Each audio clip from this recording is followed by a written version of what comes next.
Ткачук на сцені шоу «Україна має талант». Арсенію, мені просто забракло слів. Ти був настільки виразним, настільки зворушливим і таким Спасибо. справжнім. Спасибо. Скажи, будь ласка, батьки твої у залі сьогодні? Да. Батьки, я не знаю, де ви сидите. Я хочу, щоб ви знали, у вас дуже талановита дитина. Дякую вам за цього хлопчика. Він дивовижний. Спасибо. Панове судді, я вірю, що ви зі мною згодні. Влада?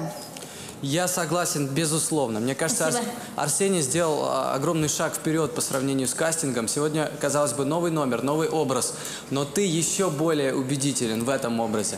Справился абсолютно и работал абсолютно по-взрослому. Причем не только потому, что ты в зале проводишь много-много часов, а просто потому, что ты талантлив. Спасибо.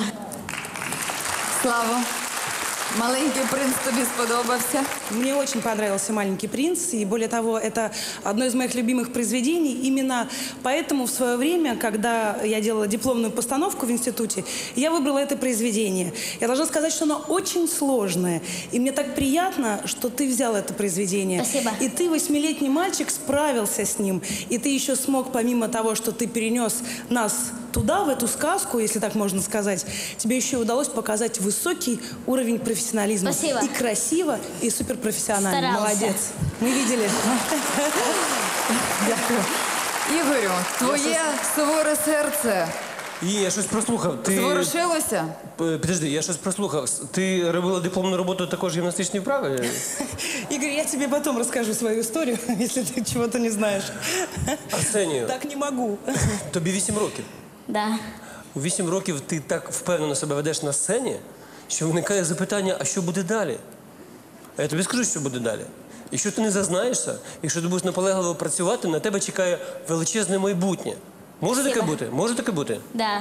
Так ось тепер, після того, як ти вийшов на цю сцену, ми ж відповідальні за тих, кого ми приручили. Ну, в даному випадку ми втрьох, глядачі, і ти відповідаємо за твій талант. І ти повинен зробити все для того, щоб глядачі в тобі не розчарувалися. Я думаю, сьогодні телеглядачі оцінять твій виступ, і ти після цього обіцяєш розвиватися далі. Добре? Да, спасибо. Ми ще тебе побачимо. Дякую. Сподіваюся, ваші оцінки, шановний головний суддя, будуть не гіршими. Адже саме від вашого